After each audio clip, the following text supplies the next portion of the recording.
All right. Hey, everybody. Welcome to the Multiverse Show, Season 5, Episode 6. Thank you guys for tuning in. We got a kind of slam-packed show of action-packed news coming up to you guys. But first off, we got to do our introductions for the evening. First off, we have the Chief of Achievements, the newly christened Lord of Windows Central, Mr. Undead 3XVI, a.k.a. Nicholas Downey. Hey, glad to be here on a Monday. Let's talk about video games. And we have the megaphone Mike, Mr. Donna Deletion, Mr. Mike P. The Truth. Yo, what's going on, guys? It's Mike. Thank you for tuning in for another great episode of Multiverse Show. We have a great docket of topics planned as always, so let's get it started. And we also have the White Wolf, the sire of South Carolina, Mr. Samuel Tolbert. Hey, it is long time no see. Good to be talking about games. Let's get this show on the road. All right. And we also have our special guest for the evening, Mr. Demigod Reviews. How you doing tonight? I'm doing well. Thank you for having me. Glad to be here. Let's get some gaming going. All right. And we also have our little cameo thing. We have Mr. Dollface FX coming on to talk about our Animal Crossing updates. Yo, what's up? All right, so we're going to get started tonight. We got a lot of things to cover, but first off on the docket, as we ask every single, what have you guys been playing? And we'll start off with Demi, our resident guest here. Not an unknown quality to the show here, but real quick, as you go into your topic for what you've been playing recently, give us a quick little pitch for your channel here. What's going on? I'm Demigod Reviews, the King of the Storm, Space Age Sage. Do reviews, Let's Plays, Twitch streams. And I'm always talking about something gaming related and food because food is amazing. But I've been playing the Outer Worlds. Well, I just finished that up. About to finish up Little Nightmares 2, and I have been playing a lot of Sea of Thieves recently. Right, nice.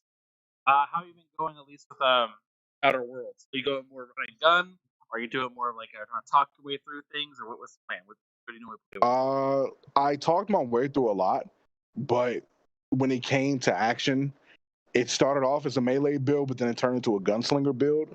So I was like, okay, we'll just make it work from here. All right, and Sam, what have you been playing lately? I didn't have a chance to play much over the weekend because of BlizzCon, so unfortunately I don't have anything new to contribute to the table apart from finishing up the Medium, which I mentioned last time that I had almost finished it. So yeah, I did finish that. Nick, what have you been playing, sir? I've been playing a little bit of PlayStation 5 stuff, so did Astrobot's Playroom, got the platinum in that, had a good time with that, and just about finished up with Spider-Man Miles Morales, about 20 minutes left, or the last mission of that game is longer than most of the game is, I swear. But yeah, I'm making my way through that, and then it's trading that in and figuring out what next I'm going to play on my PS5. I have an idea. No. All right. So also we have Mike P. The Truth gracing us with his presence. How are you doing tonight, sir? I am doing very good. Playing some Battlefield 5, playing a little bit of Sea of Thieves, checking out some of that Season 1 content. And other than that, I've been playing Mario 3D World and Bowser's Fury, having a great time with that also. So got a couple different games going on, but going good. Right, nice, very nice to hear. All right, so we got a couple things we want to cover. First off, let me grab Dollface here. My producer, wait, she is coming here. All right, a minute. As Dollface comes in and fills us in on some of the Animal Crossing updates that have occurred lately. We were going to have her on last week, but it wasn't actually out yet, so we want to kind of get that through. So first off, we have Miss Dollface. Hello, everybody. How are you guys? Doing well. So I have some updating news for you guys about Animal Crossing. So as we know, next month is the 35th anniversary of Super Mario! And that means Animal Crossing is getting the biggest update yet. Which means, starting 3 days from now, on the 25th, you will be able to get exclusive Animal Crossing Super Mario merch. And that means when you go to the Tom Nook store or you go to the store, you can easily pick out what you want. We've got tunnels that take you to different places on your island. We have the hats, we have the printers, we have everything coming soon. And I hope you love it because I'm excited. I'm going to put out some tutorials and some work and see what I can do to get everything ready to go in 3 days. I literally thought it was launching last week, so I was kind of nervous. I wasn't ready and I wasn't prepared. My island was just absolutely out of whack with all the weeds. But luckily, to 2 friends of mine, I'm up and ready to go. So I hope you enjoy it as much as I do, and just hit me up on Twitter at DollfaceFX. Hope to see you soon. All right, so good stuff there. Getting that rocking and rolling. Okay, so we have a couple news topics in particular. We had BlizzCon go down over the last in particular.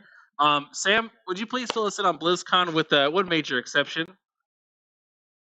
Yeah. Okay, so with the major exception of the Overwatch stuff, which actually wasn't even in the main showcase, so I couldn't talk about it if I wanted to.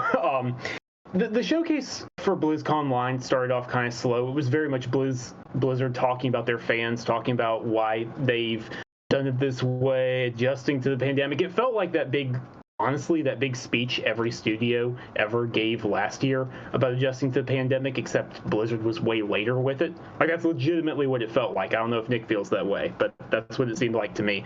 And they talked a little bit about some Hearthstone stuff, some World of Warcraft updates for the new expansion that just launched. That's fine and dandy.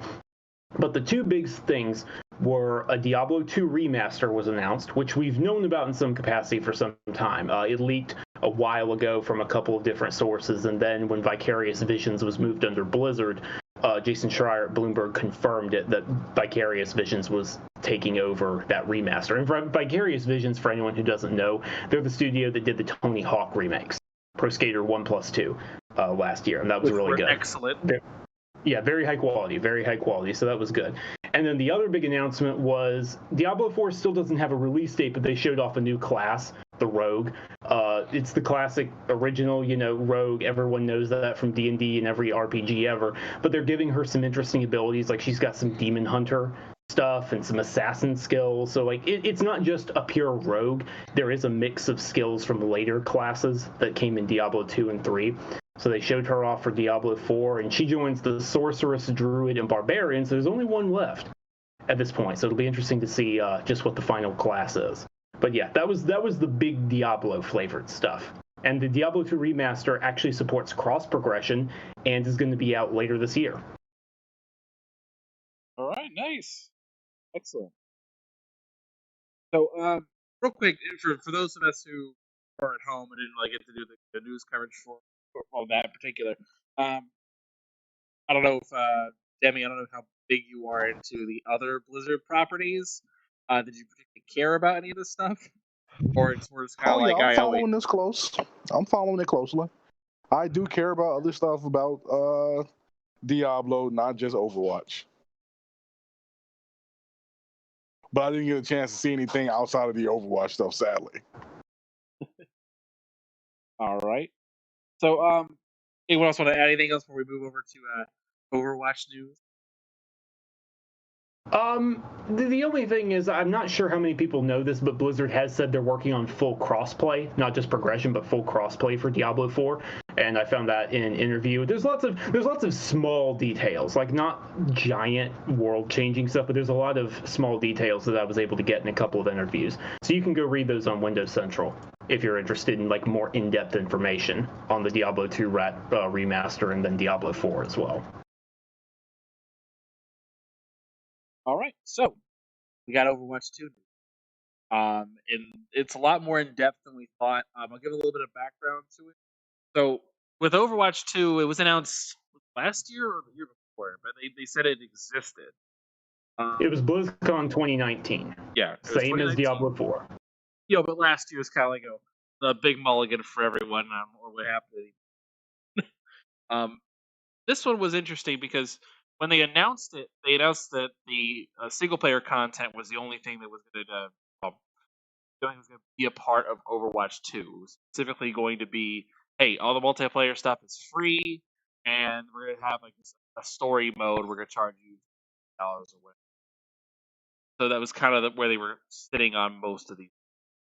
Now, it's my understanding they went into a lot more detail than BlizzCon 2019. And Nick, I believe you were the one who covered this for Windows Central, is that right? Yes, sir. All right, please fill us in, sir. So originally, when we first saw Overwatch 2, everyone kind of thought it was going to just be, visual overhaul, add a few game modes and everything else. But it's going to be a lot more than that. They've done a lot of work in changing up the character models themselves. So the example they use Pharah, McCree, Reaper, and Widowmaker to kind of show off the new design. There's a lot more texture detail and just better all-around lighting and facial animations and everything, the things you kind of expect from a sequel, but when you're trying to focus on a more multiplayer experience. Now, it's not the only thing that's getting overhauled. A lot of the maps are getting overhauled, as well as enemies. So there's PvE that's going to be in Overwatch 2.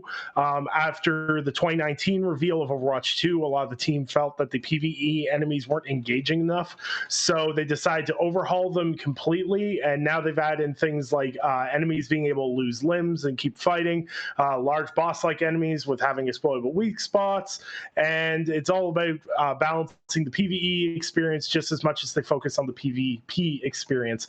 Now, some of the interesting things about the PvE experience is that progression is going to be a big focus of your PvE experience. When it was first revealed, it was really lackluster. We didn't really see a lot.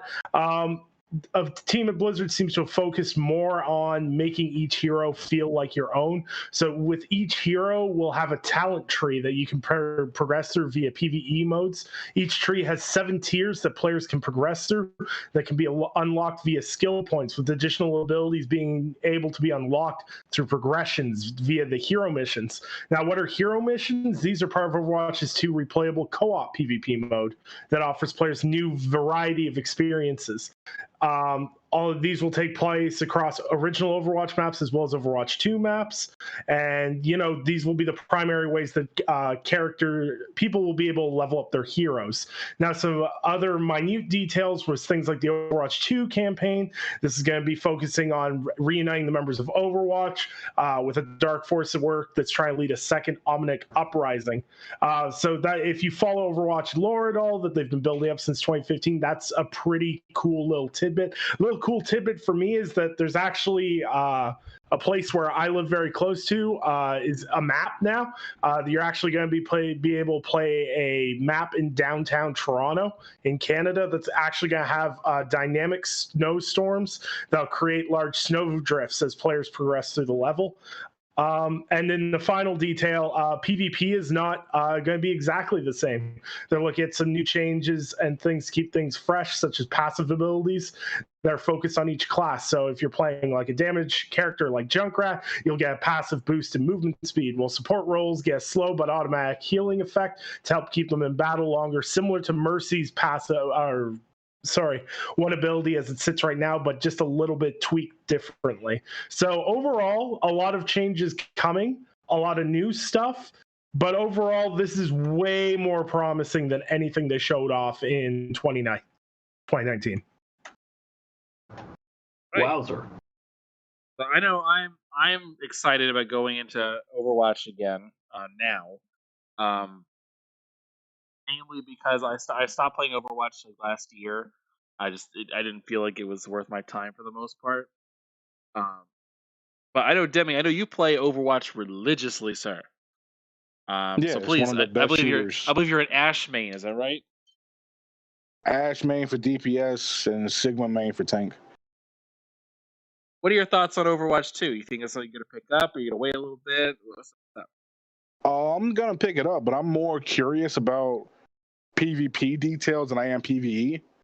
The PvE has to be super interesting for me to look at, and the skill trees were pretty cool. One of the main things I did notice about the PvE changes were Ryan can finally cancel his charge, which is probably the best thing Reinhardt mains needed. Yeah. So that being an addition was pretty cool. The skill trees look fun. I will say that the hero skills for the PvE mode look fun, but I'm curious about these PvP balances and how some of these map effects are going to work. Because we only see like snowy maps or weather effects in one game, and that's Gears 5. That's coming off the top of my head. So I want to see how this affects a first-person shooter more than a third person, especially in a game like this. Also, one of the biggest key details about some of the PvP stuff, they removed 2 capture point, which was huge. There's no longer a 2 capture point game mode, so I want to see what they put in there to fill the shoes of that. I don't want capture the flag. I don't want team deathmatch being a regular thing, and I want more characters right out the gate. Okay. At least they have to supply with that last Echo patch that's taking up so much memory for the first Overwatch. They have to make Overwatch 2 out the gate with more characters than just Sojourn that they promise. But I'm looking forward to it. I just want to see the new changes that come to like some of my characters that I play. All right. Real quick, I know, Mike, you were like super big into Overwatch like the rest of us, but is this something like making like things you is this something that you think might make you bring you back to the game? Yeah, and full disclosure, I haven't played Overwatch. I would say it's probably been about a year at this point. But yeah, I was really big into it. But I guess for whatever reason, I just lost interest. I can't really put my finger on it. But I do think this is going to be something that'll bring me back into the game. I'm definitely looking forward to the PvP changes. But honestly, with Overwatch 2, I am looking forward to the story mode in this, which is something that I typically don't say for this type of game. But I just think Overwatch has such a compelling, diverse cast of characters, and based on the little shorts that Blizzard used to put together and post on YouTube, like the little short story, The Last Bastion, and all that. I do think that they could be able to pull off a really compelling story mode. So I do think I'm excited to hear more information, but I do think that this might be something that could pull me back into the series and back into the game. So I am definitely looking forward to it. Sam, Nick, I know you guys don't play Overwatch a lot anymore. I know we used to play together every so often. But where do you sit on Overwatch 2 right now? Nick, you want to go first? Sure. So when they first announced Overwatch 2, they didn't exactly announce it in a compelling way. It was kind of like, oh, we're throwing a campaign into the original Overwatch. And I was like, didn't really have much interest in it. But the mixture of the single-player campaign, well, not a single-player campaign, you can play with friends, etc. But the mixture of PvE stuff, the multiplayer stuff, it's a lot more compelling of a offering than the original one that we were given back in 2019. I do have to wonder if one of the main reasons they reworked it and everything else is because of the pressure of how many games are offering free-to-play multiplayer. I feel like Blizzard couldn't get away with releasing Overwatch the way they did in 2015. Yeah, 2015. Again, in this climate with just the multiplayer. So I feel like all this stuff is just to justify the $60 price tag. I'm interested. I want to see more. And like Demi said, I kind of want to see more of how they're going to change balances on existing characters, as well as, bring in more characters as an overall, and how they play with the overall PvP balance heading in. Sam? Yeah. I'm trying to think of how to say this. I'm cautiously interested, I guess, is how I would put it. I'm cautiously interested. I want to see where the story stuff is going, because I've always been one of those people who's interested in the lore side.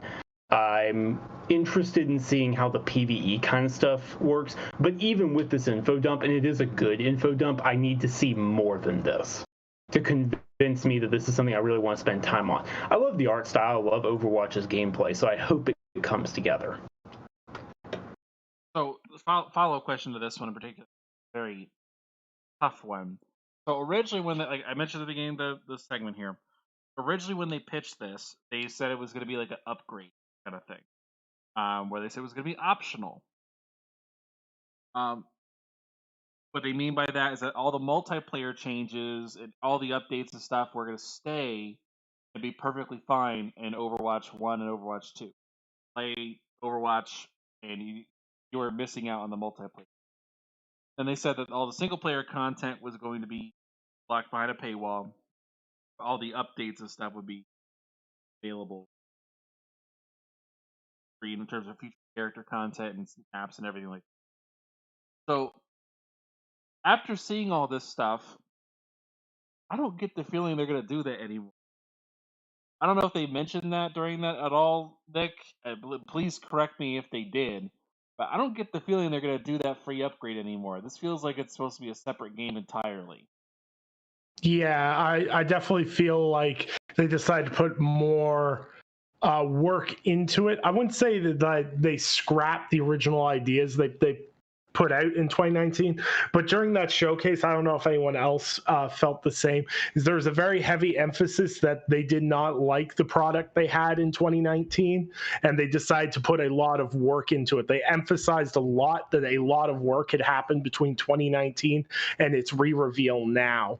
So I don't know. I haven't actually seen anyone question them on that yet either. So that'd be an interesting question maybe to put forward to Blizzard in regards to, you know, what they've told us so far and everything else. Because I agree with you. It definitely doesn't feel like a necessarily free upgrade. And feel free the rest of you to chime in if you think. It wouldn't be possible anyway, because that echo patch is taking up the last little bit of memory left in the game. So future character updates and future character drops is out the window now. That's gone. Maybe a map or two, but I doubt they're going to do that. They're kind of pushing people towards, hey, buy Overwatch 2, get it on these consoles. You think they might try to do like a discount or something if you have Overwatch prior or anything like that? I don't know any other games that do that, but they might do that because they didn't make that promise in the past. It's a good question, but I doubt it. One hand, it's Blizzard, and on the other hand, it's Activision. Who knows? All right. Anything else on this time before we move on?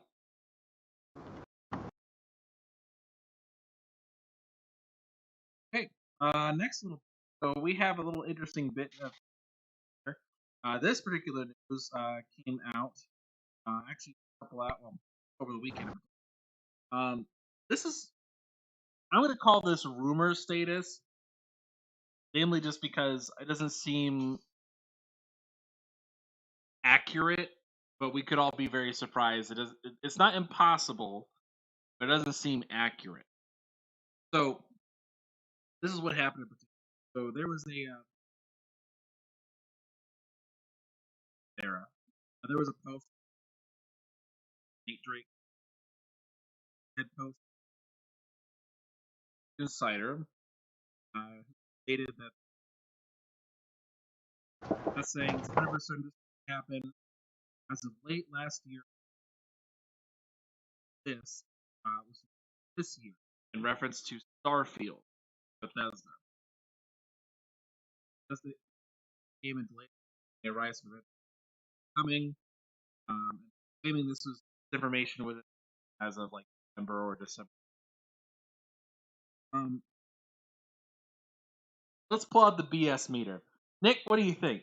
On a scale of complete truth to complete BS, what do you think?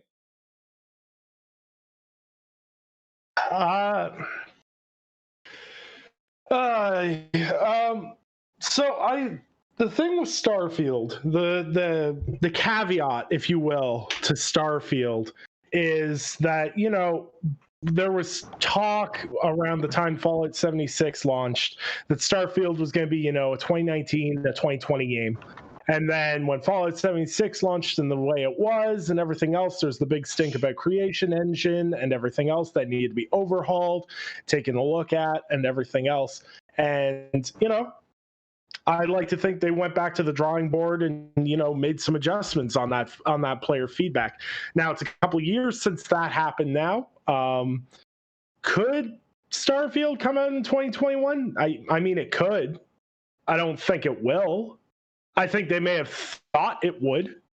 But I think between pandemic planning and the fact that we have not heard a single word about this game, and don't get me wrong, I know Bethesda's notorious for doing the 6-month drop, and I appreciate them for that, but they've only ever done that with franchises that are already established, a la Fallout 4, Wolfenstein, things like that. They don't do it typically with new IPs.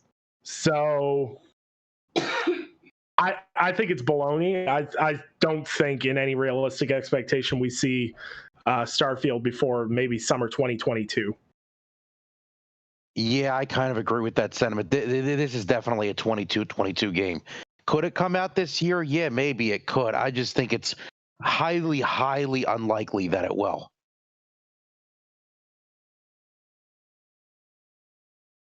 All right. I don't know. I need Demi, Sam. I need some words of reason here before I go crazy. The problem is, Ivan, you're not going to get words of reason from me because the pandemic has made it impossible to predict what's going on anywhere. Like that's the issue. It requires information we don't have access to. Okay, that's just the easiest way I can put it. Bethesda is notoriously secretive. I know a little bit of stuff has leaked, but not a lot of stuff. Like, it's just been a couple of screenshots. They've been older screenshots. It's been the tiniest snippets of information. Like, it's not like it's a big deal, or that the information that's come out. This game is very much still in the dark. We don't have concrete leaks. We know it's their next big project, so could it be out this year? Maybe, but I've heard credible things that indicated it was supposed to be last year. Did that change? I don't know. Look at what happened with Halo Infinite. I truly hate saying this, but there's no way to know. There really isn't. At best guess, this is my absolute best guess right now. I think it is being aimed for this year, and I think it has a solid chance of making this year, but it also has a solid chance of being delayed into sometime next year. And we're not going to know until a few months beforehand because that's how Todd Howard rolls. He likes announcing stuff, just a few months out in terms of like the juicy details. Oh. Demi, what do you think, man?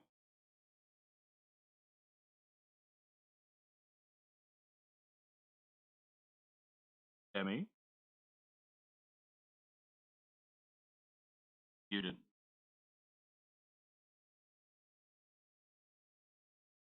Mike, did we do you yet?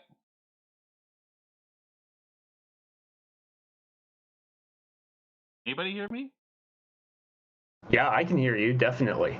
Yeah, I can hear you. Oh. So, Mike, did we go through you? You ask your opinion on this? Yeah, I spoke. I basically went along with what Nick was saying. Like, I think it's 2022. I think it's highly unlikely that it comes out this year. Okay. I know. Wait to see if Demi comes back in time before we on.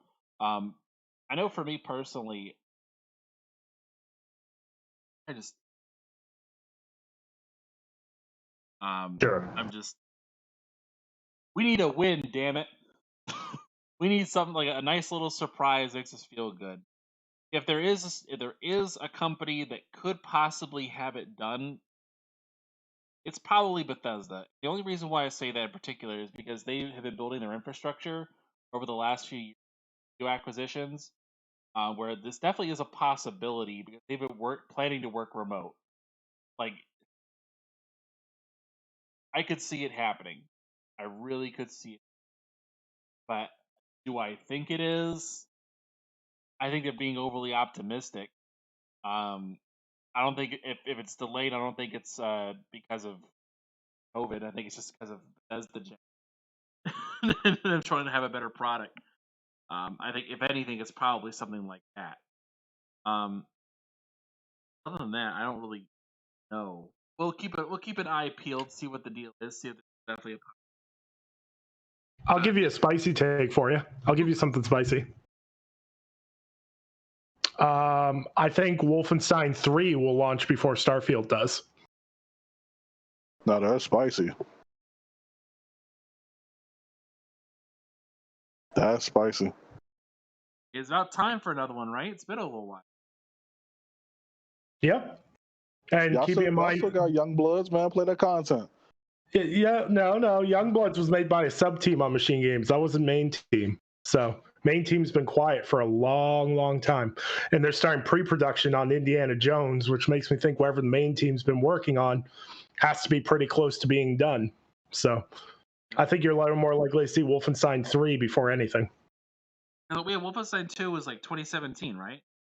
Yes. Yeah, so Yes, it's sir. been 3 years already. So yeah, it's about time. About time for another one. And, What was that? and plus, 2021 kick off with hatcheting Nazis. I think that's a good way to kick off the year. Yeah.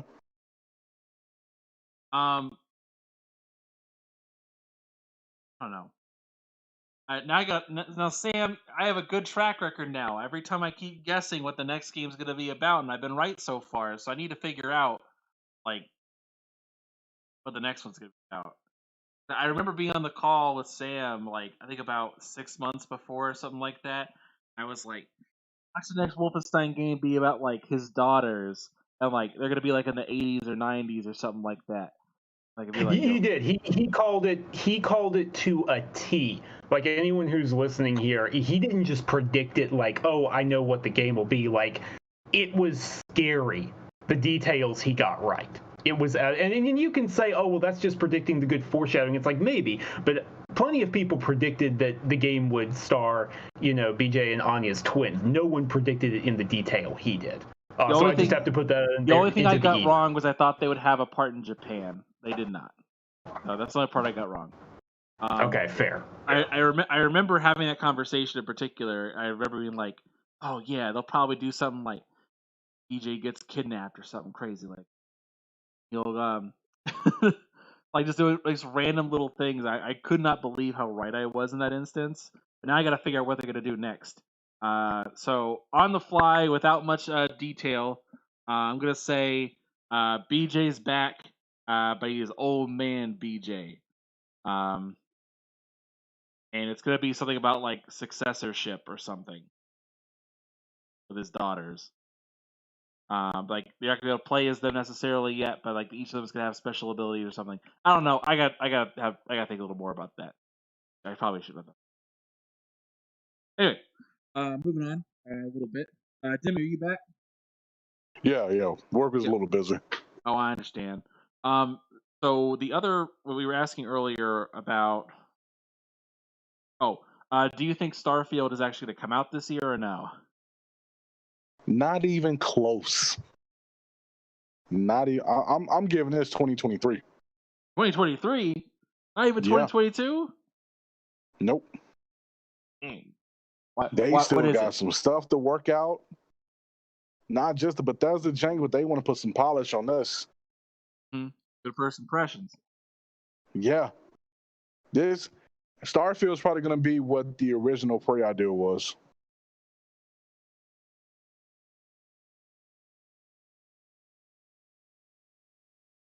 All right. So we're going to move topics a little bit. Small topic for those of you that care. March 9th is the date. That is the date we are finally getting the Watch Dogs Legion multiplayer, which many of us have been waiting for, and the co-op. To see what that finally is going to be. Thank God. Yeah. I literally stopped playing the game because I was like, I want to play this multiplayer just to see what the deal is. And now, like, great. I had to wait like 4 to 5 months from release. Nice. Finally getting that date. Did they ever fix the save files yet? I don't know. I didn't have any problems. I don't know. A lot of people did. I haven't played it personally, so I can't tell, but like a lot of people, more so than the other games, like more so than other Ubisoft titles, a lot of people were having trouble with the Ubisoft Connect save files. So I do hope that's been fixed. I hope so too for other people. Anyway, so there's not much to say about that. It's just a tiny little tidbit going out into the wind. I want one thing if they're doing multiplayer. I want that your character can still die forever in the multiplayer. Yes. Put some risk to it. Yep. If you kill somebody that's hacking you or you're hacking them, whichever character that is, they're out of there. Oh man, that would piss people off. Just think about that. If they do the whole thing they were doing in Watch Dogs 2, where you just like sneak into people's games and like hack them, you could potentially kill them. If they had that same system and you could permanently kill some of their favorite characters, oh my god, just imagine how pissed some people. And it's the risk and reward system.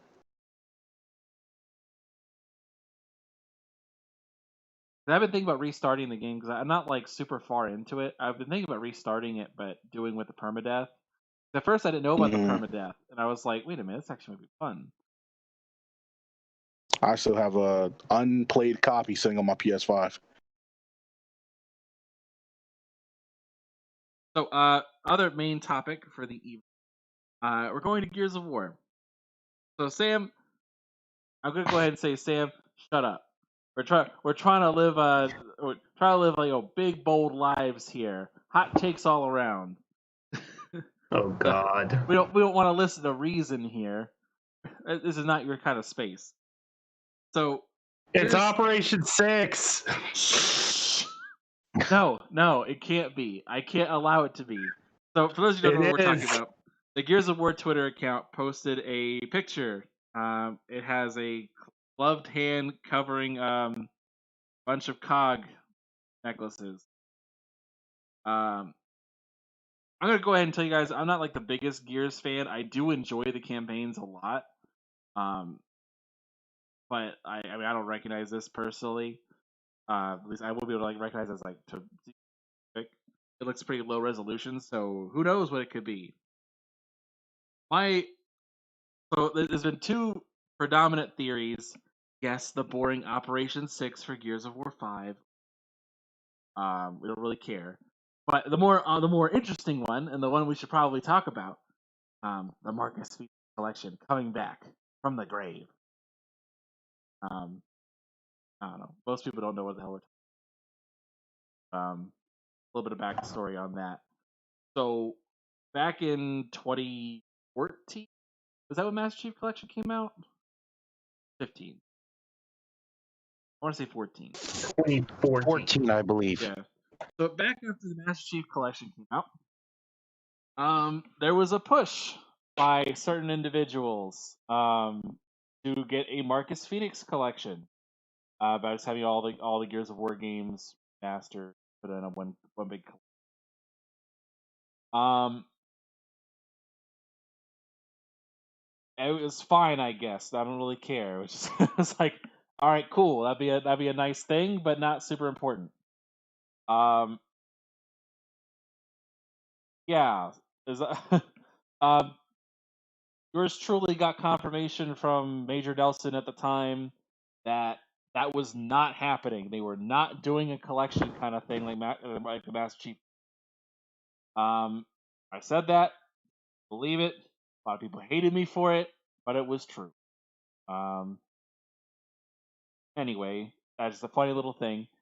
I will say, if this is true, and I don't really care if it is or not, if it is true, I'm gonna go find Iron Wolf and say it took you switching sides, becoming PlayStation only for them to make a Marcus Phoenix.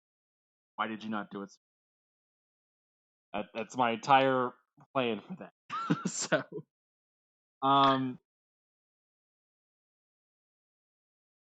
So Sam, do I break his dreams or do you break his dreams? You do it. I'm tired. Yeah, no, this is Operation 6. This is the final multiplayer operation for Gears 5. They've been playing around with a lot of the history of the game through the operations, and this will be their last play on it. And then, we're going to be gearless for a bit, and that is what it is. Because the only reason I don't think they're doing a collection is because we have the Gears Ultimate Edition already.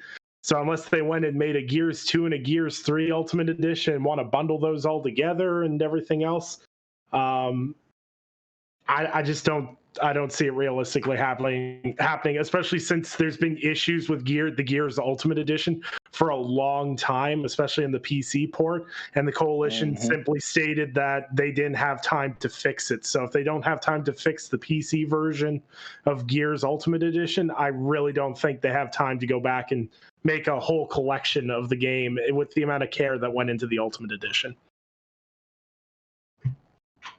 Now, I get. This is a little heartbreaking. I thought it was some story DLC. 'Cause I was like, oh, he has 4 cog tags in his hand. Oh my God. Well, actually, I wouldn't get your hopes down, because I remember when the initial rumor came out that there's Gears story campaign DLC coming. The rumor was those 2 content packs, 2 DLC packs, and we did get Hive Busters. So that's 1. So if that rumor was correct, we should expect a second one eventually. I just feel like it's really soon. But if it is, I'm not going to rule that out. I'm like 50-50, maybe 60-40 against on a second DLC pack. That could happen, but if it does, it'll be like end of this year or early 2022. It'll bridge the gap, like probably. Exactly. Yeah. Bridge the gap to Gears 6 in 2023. All right. So, that'll be fun. Anything else you guys want to touch on before we kind of wrap things up a little bit? Mortal Kombat. Oh, Yeah, man, how no. was that trailer? Before we get to Mortal Kombat, I just gotta throw some completely random information out there.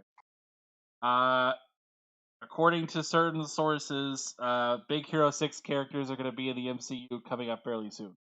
I'm not saying how or when, but that's a thing. Well, can we talk Mortal Kombat? Okay. So, all right. The Kingdom Hearts cinematic universe begins. Yeah. Sephiroth is my favorite Kingdom Hearts character. Who's yours? All right. So, Mortal Kombat. Holy crap! I'm super. Yeah, it looks way better than I expected. Like, I saw the trailer come up and I was like, let's get this over with. Let's watch it and be disappointed. And oh my God, I was not disappointed. That was legitimately good. Like, I'm sure they're gonna try and make the story like a little serious, a little grounded, but like I mean, they got the spirit down. When like they were introducing all the different characters, and it's like, you know, we got Liu Kang, Kung Lao, Raiden. Like, I was getting hyped, y'all. I was like, a couple of hairs on my arm stood up. I was like, this is it. This is really it. And then that fight that they tease at the end with Scorpion and Sub-Zero. I mean, come on. They've got the aesthetic. But more than the aesthetic, it's clear from the moves and the way they fought, and even the casting and the framing and everything, they understand what Mortal Kombat is. Like, they got it. This wasn't them trying to imitate it or whatever. Yeah, they pretty much nailed it with that trailer. The characters look great. It's got the violence and gore that you expect from something associated with the Mortal Kombat. It's got just the right amount of cheese to it, which I like. Nice throwback to the older movies.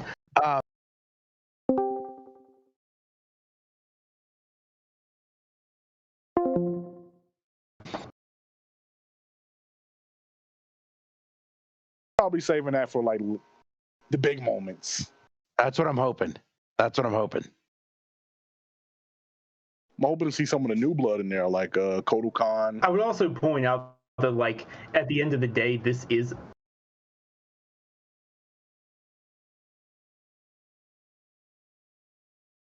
What was that, Sam? Oh, no. Sorry, my audio is stuttering on this end, so I'm interrupting y'all when I don't mean to, and I apologize for that. That's what's happening on my end. Y'all keep talking. I'll see if I can fix this. Whatever happened, I don't know if you guys remember this, but I would say it must have been about like 6-7 years ago, where there was a trailer that came out for a Mortal Kombat movie, but it was like really grounded in realism. like Baraka was a plastic surgeon that sharpened his teeth and surgically attached blades to his arms. You guys know what I'm talking about? I don't remember that at all. Like at Oh, all. I'm gonna find it. I'm gonna post the link in here. Hold on. I'm gonna find it. I'd say this was about 6-7 years ago.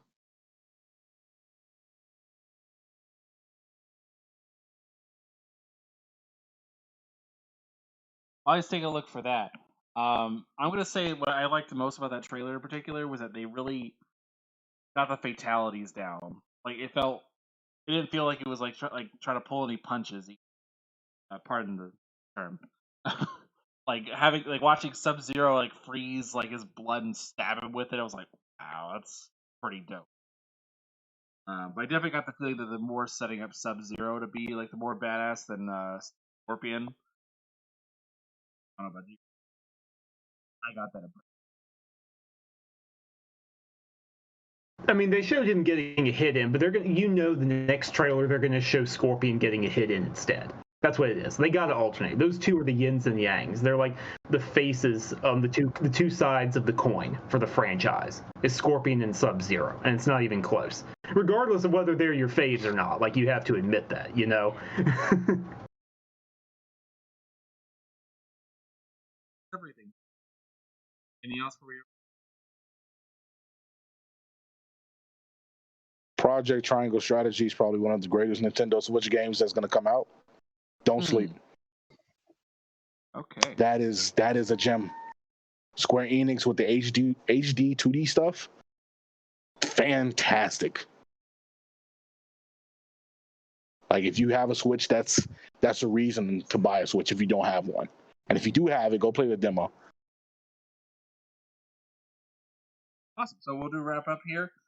Demi, since you're our guest for the evening, where can the people find you, sir? You can find me on YouTube, Twitter, Twitch, Instagram, TikTok, Demigod Reviews. I'm dropping content everywhere and getting back into the game. Sam? Yeah, you can find me on Twitter at Samuel Tolbert. That's Tolbert, and you can find everything I'm writing over on Windows Central, Android Central, and iMore. And You can find me on Twitter at Undead3XVI. You can check out the Gaming Perspective podcast at 8 p.m. Eastern Time on Tuesday nights. And you can find all my written work at Android Central and Windows Central. Hey, Mike? All right, guys, you can find me on Twitter at The Truth of Mike P, Xbox, etc., pretty much everywhere else at Mike P The Truth. And you can find what I write on Level 1 Gaming at lv1gaming.com. And I'm Anchorman B2. For now, you can find me on the Multiverse Show for Twitter, pissing everyone off collectively, friends, family, and enemies included. Just so I'm in the mood. And you also follow StallfaceFX on Twitter as well. You heard her earlier this evening. Thank you guys for showing up. It's been a lot of fun. We're going to get out of here and hope you guys have a great night. Tuning into the Multiverse